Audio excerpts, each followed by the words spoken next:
Hi, this is Dr. Parikh, and here's where we walk through week one or module one of writing in psych. I tried to find a fancy layout so that I could have a video because this is a little more of a personal walkthrough, but my several attempts failed, so we're just jumping in. So here is the home page. I mostly show things on so for the weekly module overviews, I focus a little bit more on the online version because in class I usually once a week or so, or once every 2 weeks, do okay, what's coming up, where are we? But for the online class, this is all you got. I'm going to leave in the previous Module 1 video I did because there I walked through a little more of the details of how to submit assignments. I might do a little bit of that here. I'll also see if I can try to put in some timestamps for the other Module 1, the previous Module 1 overview. Some of the information might be a little outdated, but a lot of it is still going to stand. So the first thing I'll point out is that I'm in Firefox. If you pay attention to my videos, I'm almost always in Chrome, but BlackBoard is very finicky in Chrome, and so I use Firefox. So there's always multiple ways to find out everything you need to do. So for each module, there is a unit folder.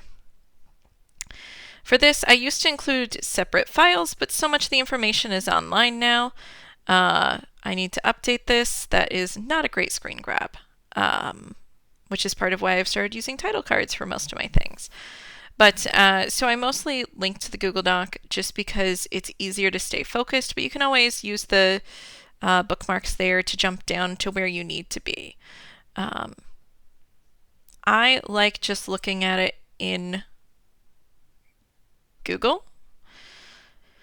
So here I could just hop down to Module 1. This first document is just a kind of an overview of how do you go through the process of writing a paper.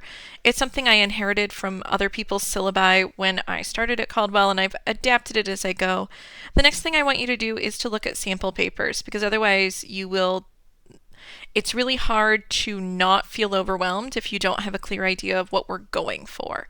So one of your first assignments is to read a literature review and research proposal of a topic. So you can look at the topics and try to pick one that seems a little interesting to you. There are older samples that are still good papers, but some of the details have shifted of how we do the assignments. Academic writer is pretty important. Oh geez, I hope I can log in. So I hope this is right still. Let's see. Yes. So it will prompt you. So if you're not being prompted to log into Caldwell, you're using a bad link. I think that all of these links are good. So this is APA, so the same people who make the publication standards. They create a program called Academic Writer. I could have you pay for it and embed it in Blackboard and give you credit for it. I would love to give you credit for it, but the library already pays for it, which is super exciting. So I'm not going to have you pay for it when you can already access all the material. But it means that it's a little more up to you to go through.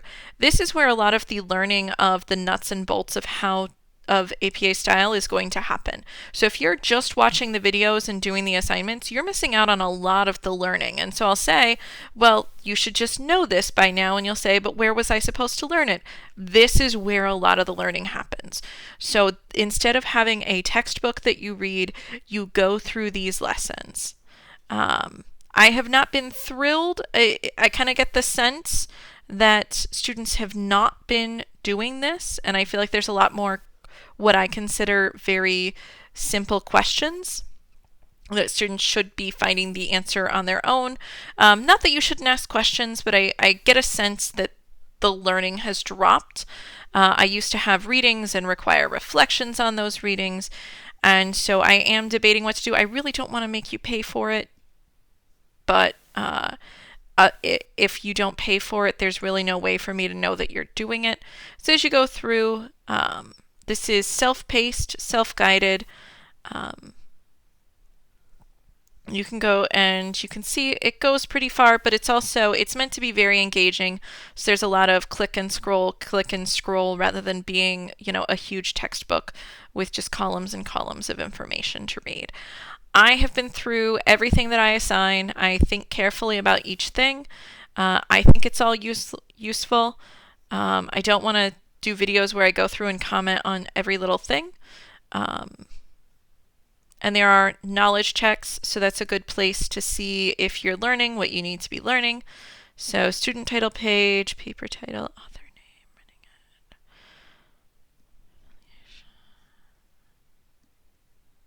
I think all of those. Let's see. Oh, I was wrong.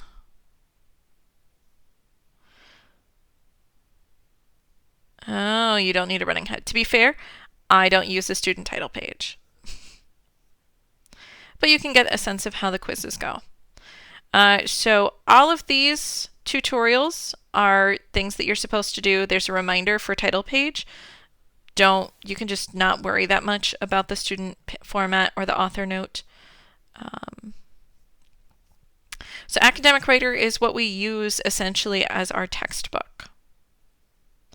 There's also, so everything under readings and tutorials, I expect you to go through the entire thing. Resources, I want to draw to your attention that they exist. I think you might need to use them. So APA style, again, it's all one people. You can buy the manual, but you don't have to. They put everything you need online now. They also create handouts and guides. These are nice, quick little summaries to help you just stay on top of things. And so I draw your attention to the ones that I think are most relevant and valuable for the course we're in right now. If you really like these, you could print them out, even laminate them, keep them in a binder or something like that. There's also the APA style blog itself. There are certain sections. So this is sort of, these are taken, as far as I can tell, these match pretty close to perfectly with the like physical APA style manual. Like if I click here, they probably will try. Yeah, so just like the manual itself. So this is like a printed thing. You can get it paperback, spiral bound, probably hardback, all sorts of different ways. If you like having hard versions of things, certainly do that. But I will if you follow all of the links in these, you'll go where you need to be. I highly recommend making a copy for yourself so that you can either delete things as you go, or if you don't want to delete, you can do format text strike through, so you can like cross them out as you finish them. You can also print them out. I've formatted very carefully so that everything fits on one page for each module. So you could print each page. I would do one page at a time if you're going to print it, especially because sometimes I'll notice mistakes and I'll tweak a little in the middle of the semester. So if you do one page at a time, you're always at the most recent. Our librarians have also put together things to help you, including videos that they've resourced from other people. Friendly reminder, you can always use the chat. We are off winter break now, so the chat is open.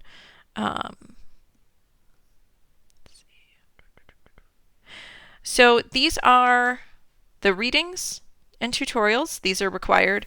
Resources, just look at what they are because you might need them, you might not. And then the video playlist. So for the first week, there's a lot of just overview things. This module overview is longer than most of them will be. The last time I did one, it was 27 minutes. I'm hoping to be a little shorter this time, but we'll see. So all of the expectation is that you will read all of the readings and tutorials and watch all of the video playlist. Because this is, even if you're in person for class, most weeks you're only coming once and you're often just coming for a portion of the class period. I change styles over time, but that's been pretty consistently that if you come for longer, you only have a certain portion of the time that you're on and expected to be paying attention. So that frees up extra time. You are intended to look at these. If you're in class, many of these modules will go over a week and a half to 2 weeks. And we also take about a week or two break in the middle while I grade your literature review papers. If you're in the online class, it is a big commitment. It goes fast, and now is the time to think about whether you want to stay or not, because it is quite a bit of work for an online class. I don't really cut anything out for the online version of this course. So for this week, we're mostly just kind of orienting to what is expected and then talking about how to find articles and how to format articles. So assignments. How do you find your assignments? I find the easiest way is to hit calendar. For this semester, spring 2022, I have put dates in for the online class. I don't know for sure if I'm going to continue updating them. I've also spread things out a little more than I usually do.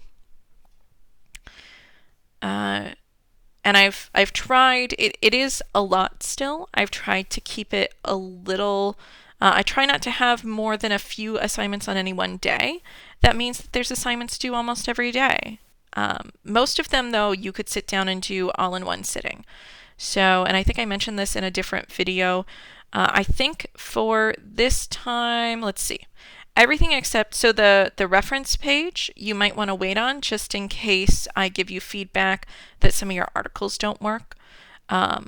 So you could do everything up to the title and reference page in one sitting, and then once your articles are approved, you could do that. And actually you could do, you could sit down and go through all 10 quizzes tonight if you wanted to. There's not really a problem with that.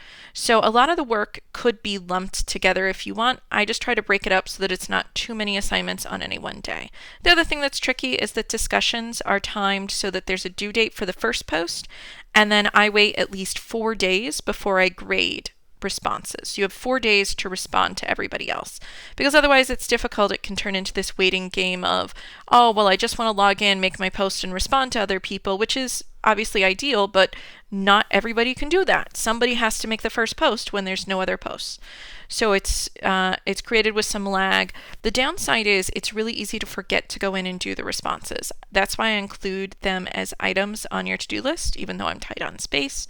And you lose a lot of points if you're not doing the responses, because even for in-person, with the current format and especially being in the pandemic right now, there's not a lot of in-class peer-to-peer interaction. There's a little bit, but not a lot. So it's really important that you are interacting online to get that sense of community and to get the peer feedback that you're expected to get. So that is Module 1. That is how those appear. So you can access, it's going to look a little different on your end. Mine is showing me how to edit and grade. Yours will have a link to take you right to each of the assignments here. So I highly recommend using the calendar to see what's there. The downside is when you do an assignment, it doesn't go away on the calendar. I think there's a to-do list that some people use. I'm not sure. Oh, one quick trick I want to show you. You can actually import your Caldwell calendars, your Blackboard calendars, into your Google Calendar or whatever calendar you use. So if you use iCal or Outlook, you can actually integrate it all. And so for some people that's overwhelming, but you might be able to add them on, maybe copy them over and delete them as you go. I don't know what your options are, but it's a good tool to know about. Most of these assignments, these are all set to be due 11 o'clock, just means end of the day. If I set something at 11:59 and then I move it the least little bit, it doesn't show up well. And if you look at the weekly view, things, no, that's because I'm on the wrong week. You can see things show up kind of awkwardly even at 11. They show up even worse at 11:59. So usually I just mean before the next morning. So if you're doing things at 2 or 3 a.m., that's not usually a problem for me. Oh, you can see a couple things are still 11:59, but I'll show you what happens if I move it over here and then I move it back. Anytime I move due dates, it changes the time. And so I try to just leave them at 11 to be consistent.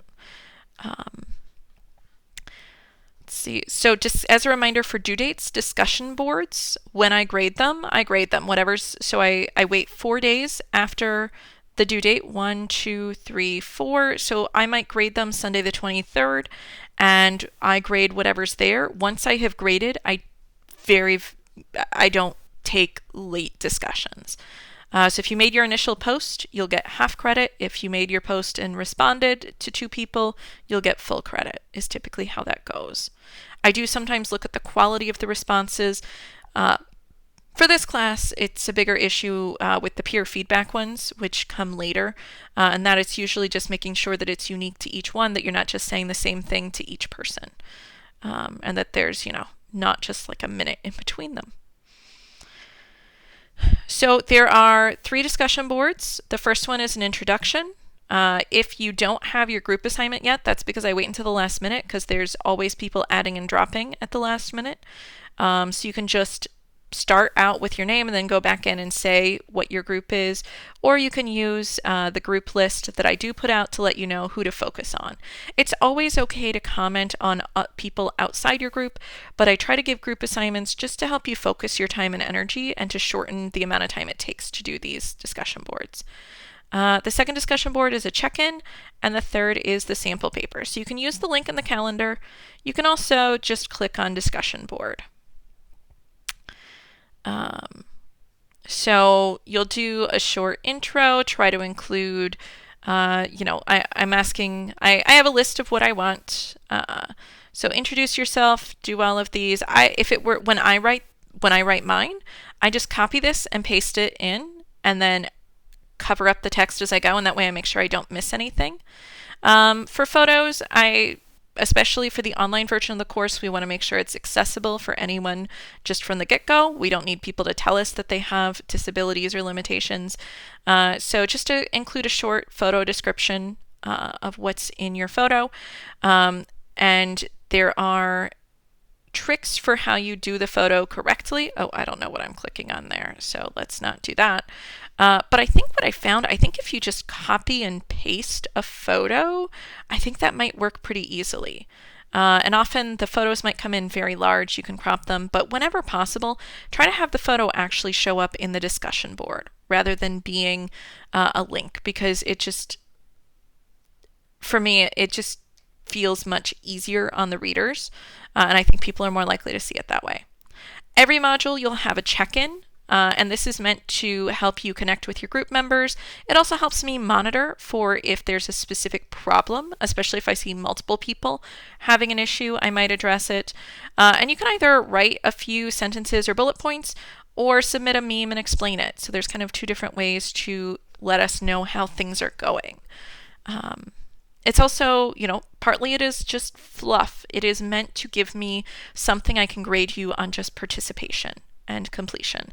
So that my goal is always to make sure that even people who aren't fabulous writers, but are working really hard in the class, can have some protection in their grade. And then the last one, as I said, you're going to read. We talked about reading sample papers. There's a discussion question on them, and there I really want you to focus not just on what they're about, so not the content that they're talking about, an eating disorder or a use of technology, but really thinking about the paper itself. And those are your discussion boards. There's usually about 2 to 3 for each week, for the most part.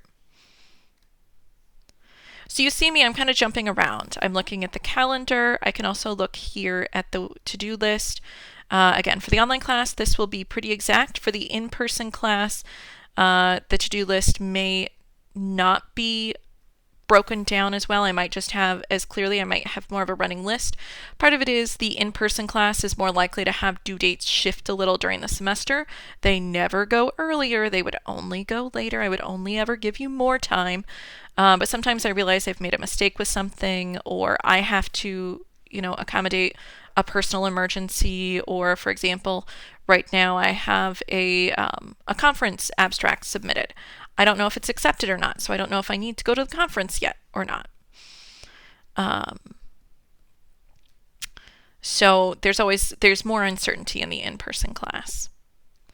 And again, future semesters, I'm not sure if I'll be able to put the due dates in. I think I might keep trying. If I don't, though, you can always put them in for yourself as well. So you introduce yourself. The first day, there's also the tutorial. And this is a tutorial through Jennings Library. I've already logged in recently. You might have to log in with your Caldwell ID first. Make sure you put in your information and that you're taking it for me. So this is a tutorial.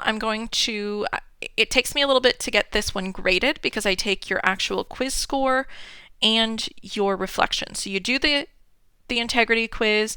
It helps me, I don't require it, but if you can screenshot your quiz at the end or screenshot your email from the quiz and attach that lets me grade yours a little faster sometimes.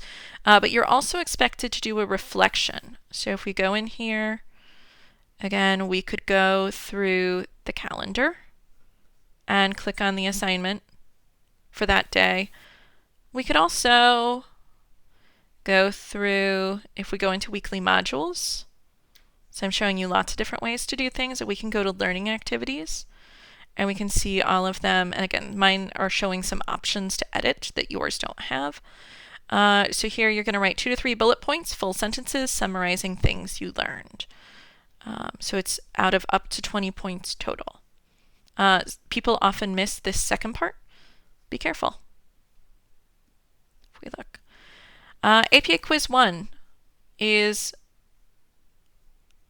under APA Quizzes. You could have also gotten to it. Sorry, I know I'm showing you a lot of things very quickly. You could also get to it here. So there's 3 main ways to get to any assignment: through the calendar, through the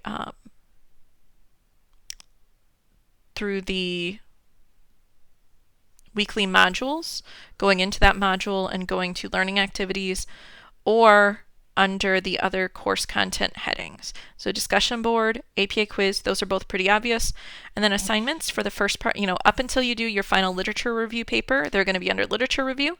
After that, all other assignments will be under research proposal.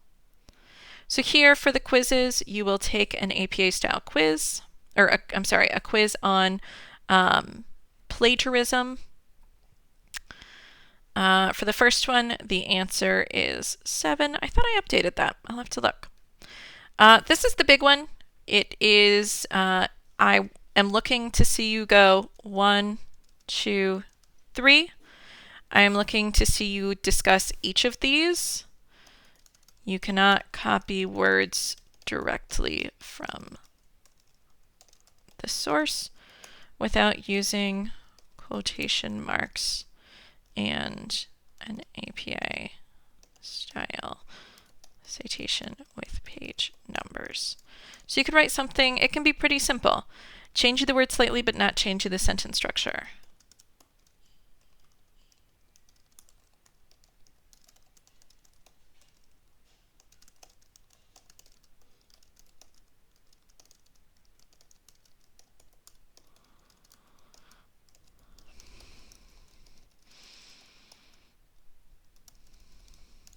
So I said you must paraphrase completely, changing not only the words but also the sentence structure. It should be completely in your own words, unless not using in-text.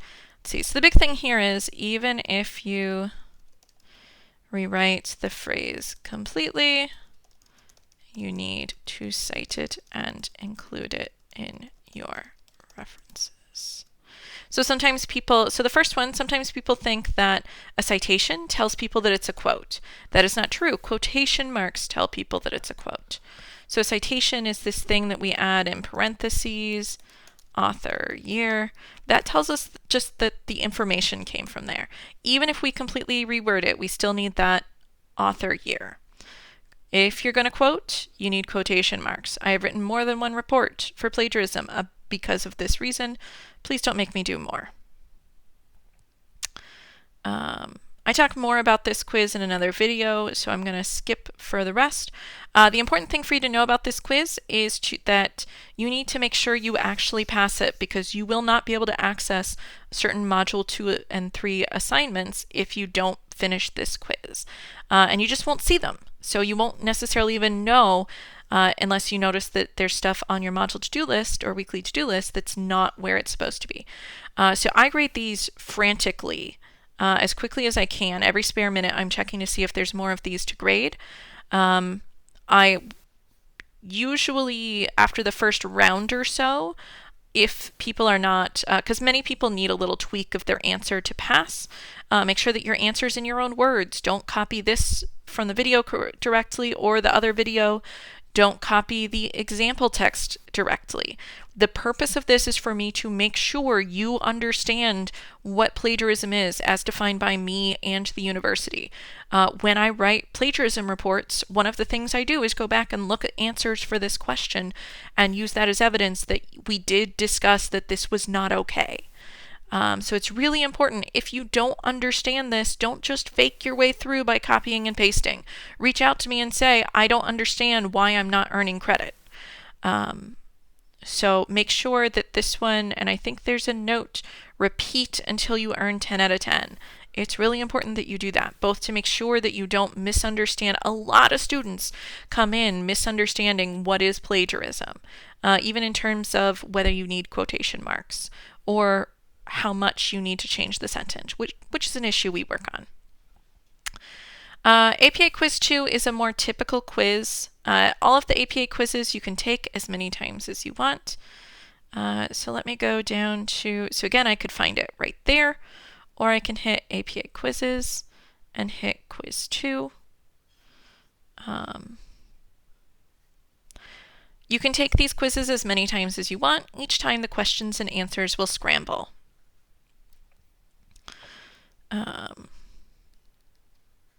The spacing is a little funky, which is why I've written blank line for some of them. But this one is all multiple choice. I think only the APA quiz one now is not just multiple choice. The nice thing is I don't have to do anything for it. The exception is if it's a late quiz, typically my practice is to accept late quizzes. I time them where I think they're going to be most helpful, but I will take them late. If it becomes a problem, I'll change my policy. But I have to manually accept them. There's no automatic accept. Like, I just can't. It makes me go in and manually grade. So you're not going to see the grade right away like you do with on-time quizzes. And if it's been a few days, it probably just means that it's been a few days and I've been grading other things. And either haven't graded this particular section or I have come in, but I've been pressed for time and have focused on things that are due right now. You're going to find your articles, and I've changed to have them be submitted individually. Let me see. Literature review, Article 1. And you can attach a file. Let me see. I will show you how I upload. You want to make sure that it says .pdf at the end of it. And this is actually not a good file name for that. Let me change that real quick.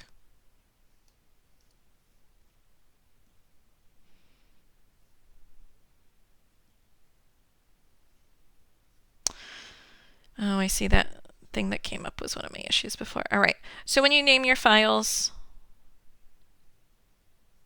however you rename them, why are you giving me problems right now? So something to notice, if I just start typing, it deletes the .pdf. But the .pdf, turns out, is extremely important. So I'm going to write the authors. I'm going to write the year. So I'm getting the authors right here. I'm getting the year right here. I need to finish renaming my file. And then you'll do teaching medicine with the help of Dr. House. .pdf. And I'm not going to worry about the quotes because I worry that that'll make something weird. You want to make sure it ends in PDF. In other places, I go through how to download your PDFs. So here, I'm going to switch to do not attach. So you're going to do each one individually. Let's see. So upload one, peer-reviewed empirical. That one is empirical. So we downloaded the original PDF. So you can see it looks like it's formatted to go into a journal or magazine. It's not just like a web text.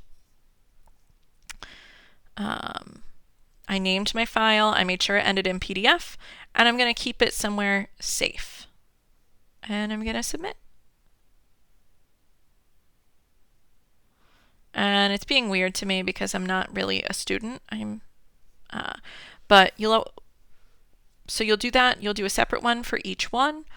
And that way you'll know, because when I had when I had students submit all to one assignment, it would get confusing which articles were okay and which ones weren't. So now I'm just approving each of them individually. And be sure to check back because some of them might not work. And that's why I said that the reference page you might need to wait to do later. There's also some bonus opportunities. So one is, let's see if we come down to bonus opportunities. Student info sheet every semester. I put out something to get some background. Sometimes I update the questions depending on what's going on. I also give, just to help promote the sense of community, I give a small bonus for uploading a photo to Blackboard and uploading photos to Google. Even if we never meet remotely, for one, it helps me a little bit when I get emails from you. But I think it just, I do it for my in-person classes because we do meet remotely sometimes. And so I'm going to offer it to everyone. Later in the class, there's also a grammar course you can do. You can do it anytime. I accepted it until the end. And there's also a research pool you can do. This last one, it just depends what you happen to get. Sometimes there's lots of studies, sometimes there's not. So it's really up to you. And then so on Sunday, you'll make sure that you're doing your responses. Again, you have 4 days from when you post it to do the responses. And if it takes me an extra day or two to grade, you just get an extra day or two. But especially for the online class, I do tend to, because things just move so quickly, I don't want students falling behind and not realize how much they're falling behind. So I try to grade very quickly so that you get feedback, so that you get the 0 in there to let you know, oh, I've actually missed a few things. I thought that I had missed 1 or 2, but I've actually missed 4 or 5. Or, oh no, I missed 1 or 2. I need to pay better attention. Title and reference page. This is the first time you're going to go in and use a Google, an actual template. I used to link to a lot of the templates. I do not do that as much as I used to because links and things change. So typically you'll go into the shared folders. You'll go to, and you can get to the shared folders, writing resources, Google Drive folders. And you go to APA templates. For the title page and reference page, you actually just use this literature review paper template. There's videos for these major assignments, and the goal is that you'll just watch the video while you're doing the assignment for the most part. So that also cuts down on time a little bit. When you are done with it, you can't just copy and paste the link. I recommend downloading as a PDF. And I'll just save my file. Whatever, you would name it something a little more obvious, and then you can just go in, browse local files. Mine are going to be in downloads. I make sure that it's got my .pdf, and then I submit it. And again, mine is being weird because I'm instructor. And then there's 2 more APA quizzes to prep for next week. Keep in mind, I don't recommend waiting until Monday to start the next module. There's not as many videos and tutorials as in this particular module. Week 1 ends up being pretty heavy. But there is still a lot to get to. So I would usually start looking at the next module, at the videos and the readings and tutorials, probably around Thursday or Friday of the week before.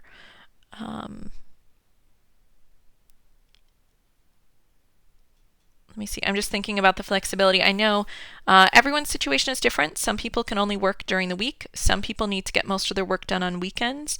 If you ever have a really hard deadline, like you need to travel or something, but there is, let's say you've got your reference page due, but you really need to know whether your articles will work for it. You need to get your articles set.